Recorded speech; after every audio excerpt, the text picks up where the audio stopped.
In this video I'm continuing work on my mini bike or moped. I'll be installing all the new parts I ordered, I take the bike for a quick test drive, and I try to cross off all the remaining items on my to-do list.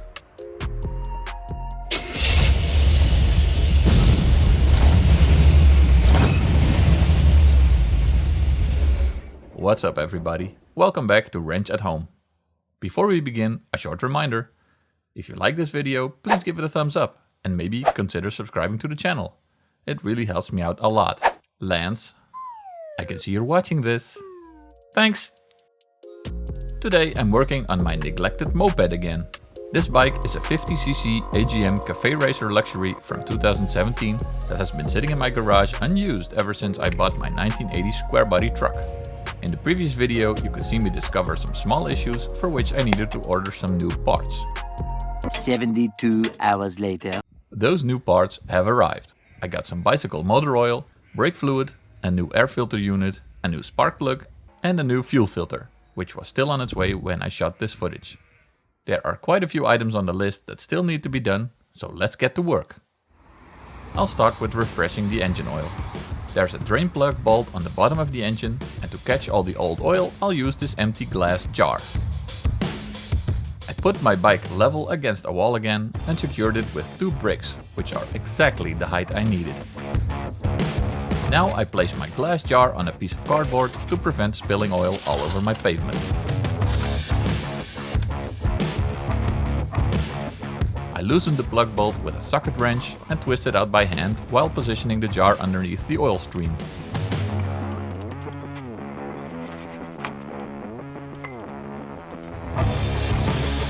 I just let it sit for a couple of minutes.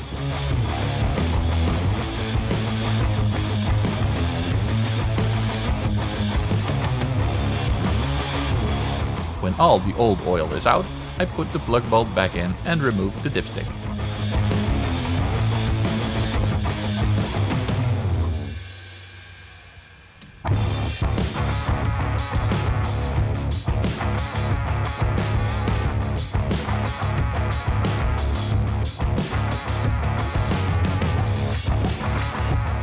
I'll use a small funnel to pour the new oil into the small opening.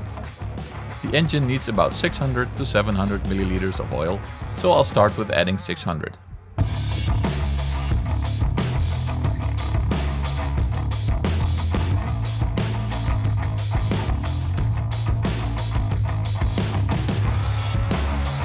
After adding the oil, I check the oil level with the dipstick and it looks to be on the very full side. I leave it like this for now and we'll check this again with a hot engine later on in the video, after a quick test ride.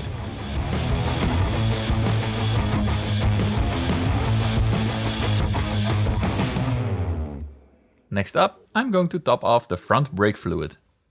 The reservoir lid is held on by 2 screws and is very easy to remove. Be careful not to spill brake fluid all over your bike or hands.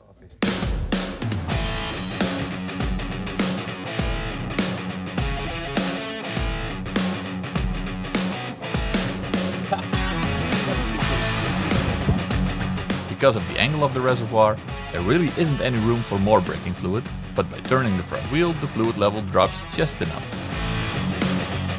It only needs a little bit more, so I poke 2 small holes in the foil cap on the fluid bottle, one for the fluid to come out and one for the air to come in so the bottle won't pull a vacuum, which will give me a nice flow of fluid.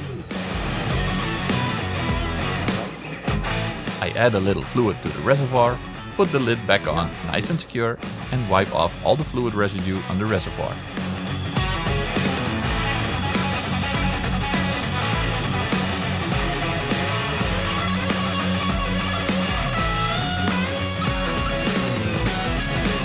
Another job done.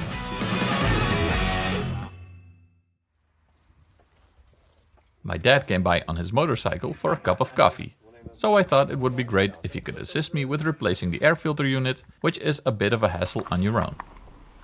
The filter housing cap is only held on by 1 screw, so it's very easy to get to the filter unit. Pas net aan. Luchtfiltertje.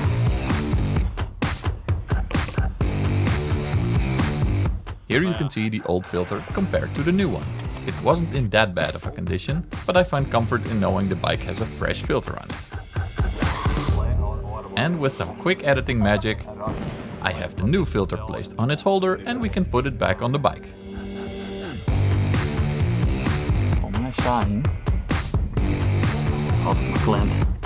I reach inside the filter housing to feel around and check if the filter is centered properly, Zo. after which we put the cover back on.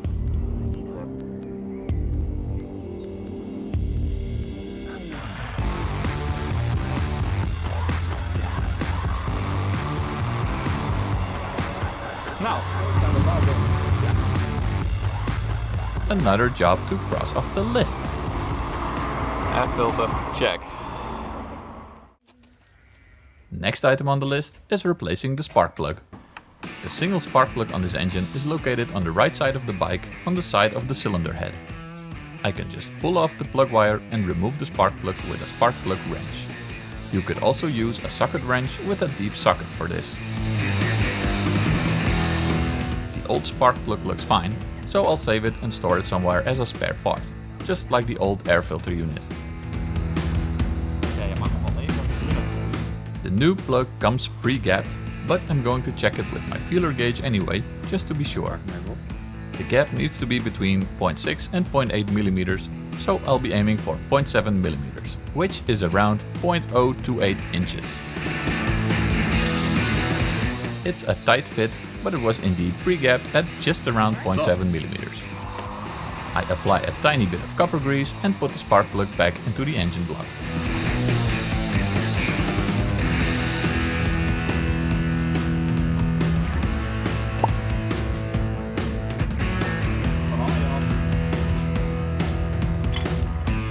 After putting the plug wire back in place, I can cross off another item on the list. It's going great so far. Now I'm going to check the position of my mirrors.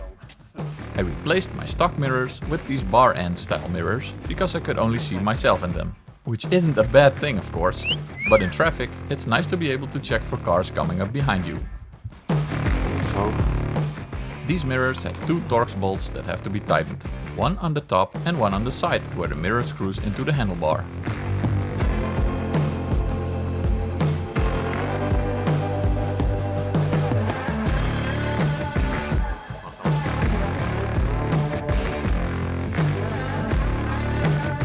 Alright, mirrors, check.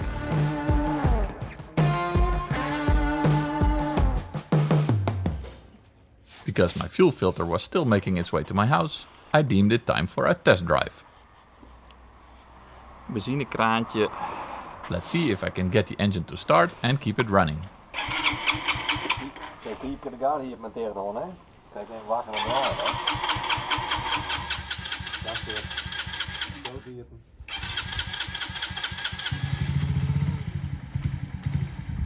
Zo hier.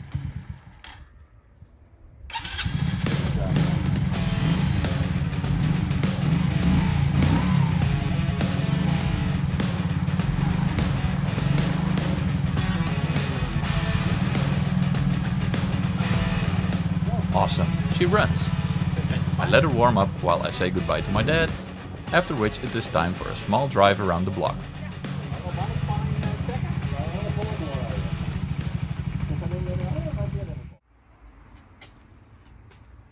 I put on a hoodie for some protection and of course a helmet. Safety first. I know 50cc isn't much for a lot of people, but I love my brain.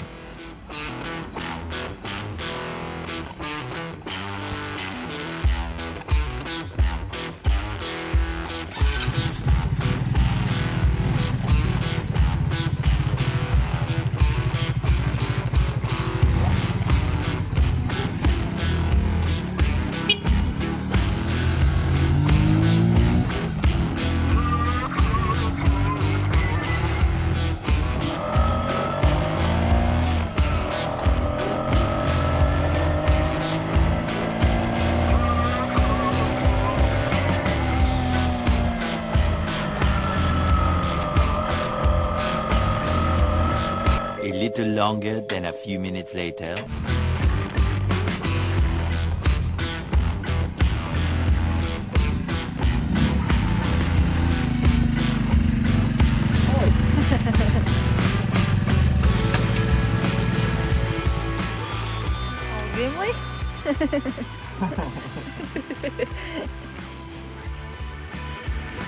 After a successful test drive, I checked the engine oil level again, now that the engine is warmed up properly.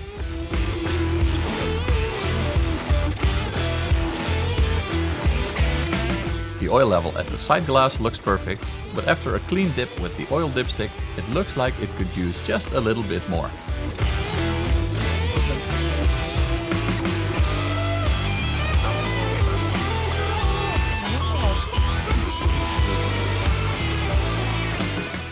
The next day. I add about 100 milliliters of oil and re-dip with the bike sitting level.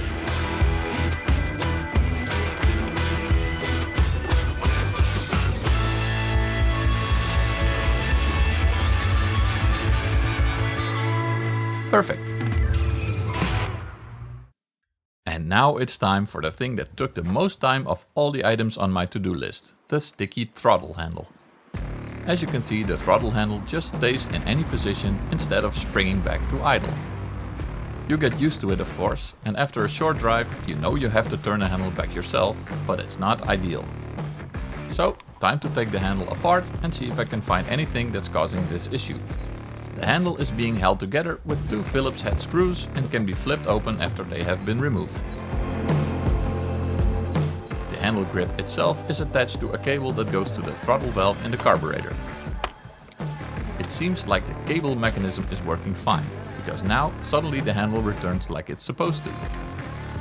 I remove the control box from the handlebar and check the throttle cable movement for resistance, but it feels just fine.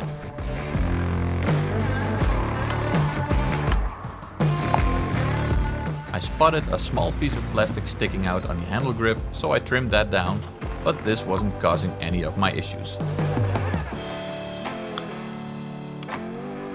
Now that I have the handle taken apart, I decide to give everything a good rub down with some brake cleaner. I focus on all the moving parts, like the handle grip and the little channels that hold the throttle cable.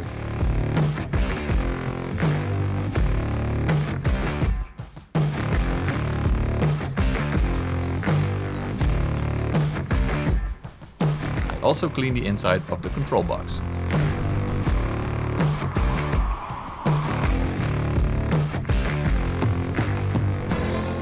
After that, I add some silicone oil to all the moving parts I just cleaned to ensure everything can move smoothly.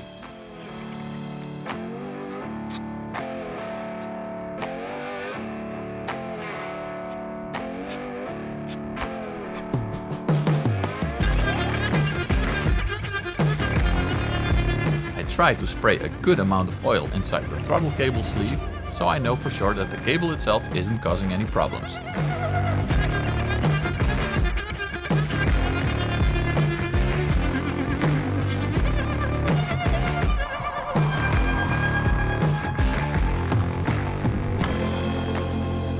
After that, I put everything back together, so I can test if my throttle handle works like it should now.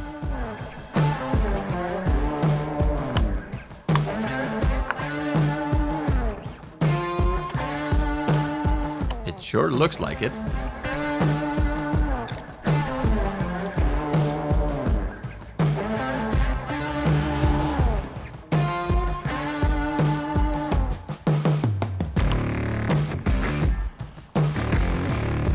But now that the screws are back in tight, it looks like it's a bit better than before, but it's still not as smooth as I would like it to be.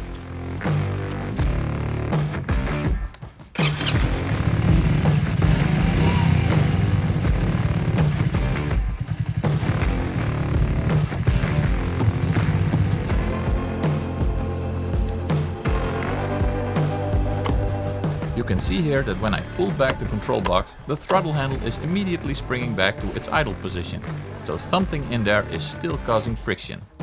Back to the drawing board. First, I add some more silicone oil to the part where the handle grip turns against the control box.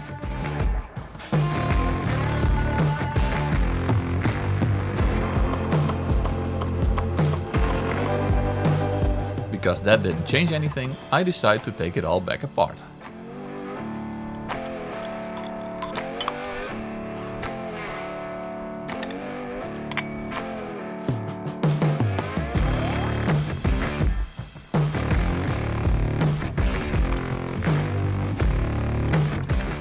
I removed the bar end mirror so I can take a look at the handle grip itself.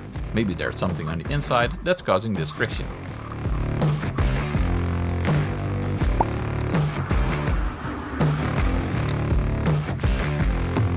There is not.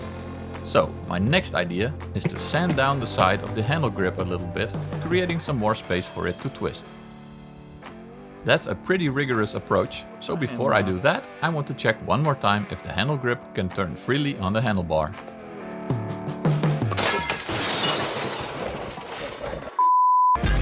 Well, that looks pretty darn smooth to me. It turns smooth inside the control box with the cable attached as well, so I put it all back together, but I don't put the mirror back on yet. Now it works the way it should, and it's finally starting to dawn on me. Ga terug.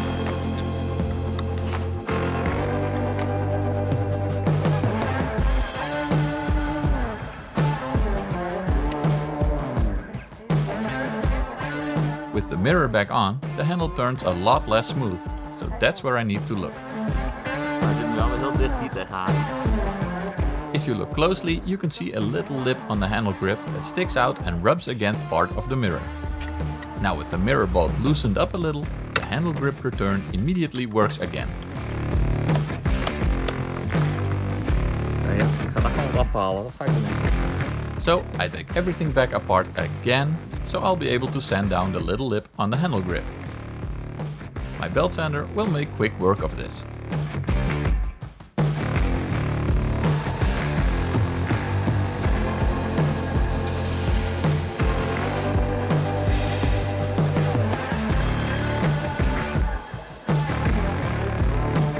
That looks better. Now I only have to put the handle grip back in place, reattach the throttle cable, put back the control box, screw everything back together, reattach the bar end mirror and test if this adjustment finally fixed my problem. Ik denk dat het een great succes is.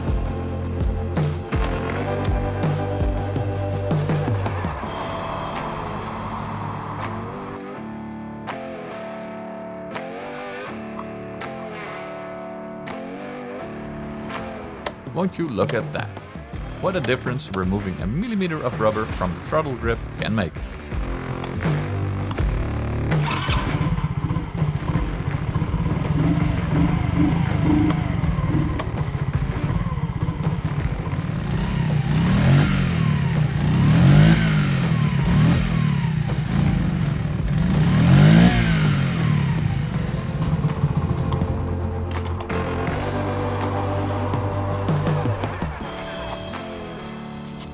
Finally, this item can be crossed off my to-do list as well.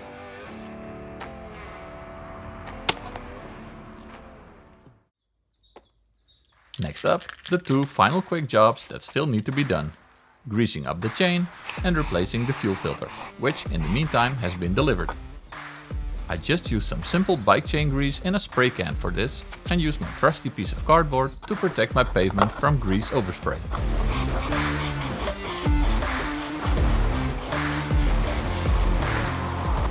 You'll have to do this in a couple of stages because you have to move the bike after each section to be able to grease up the whole chain.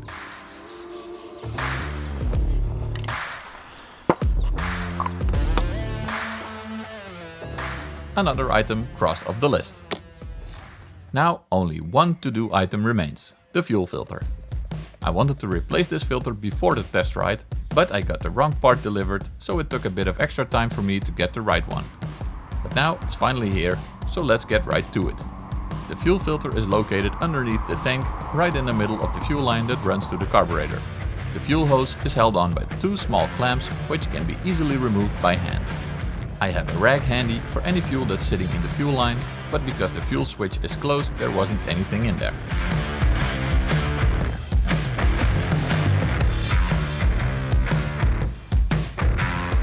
It's important the new filter is positioned the right way up. Of course, I can just put it back on in the same way the old filter was on there, but just to be sure, the filter has a flow indicator printed on, with a big arrow pointing in the direction the fuel should flow. Easy peasy!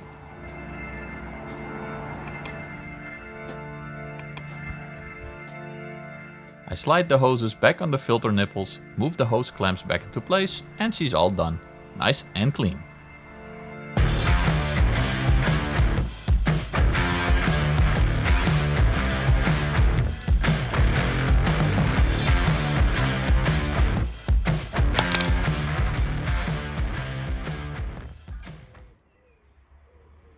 And boom, there you have it.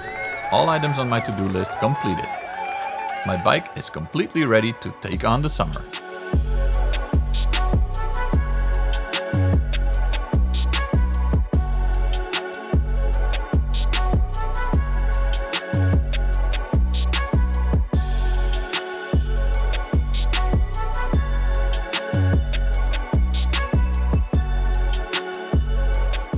All in all, general maintenance on a bike like this is just a lot of small quick jobs that almost anyone can do with basic hand tools. But if you neglect your bike like I did, it can turn out to be a couple of evenings of work to get everything back to perfect operating condition.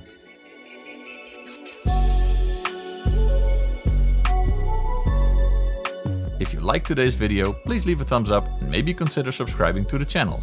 You'd do me a huge favor. Take care everybody, bye!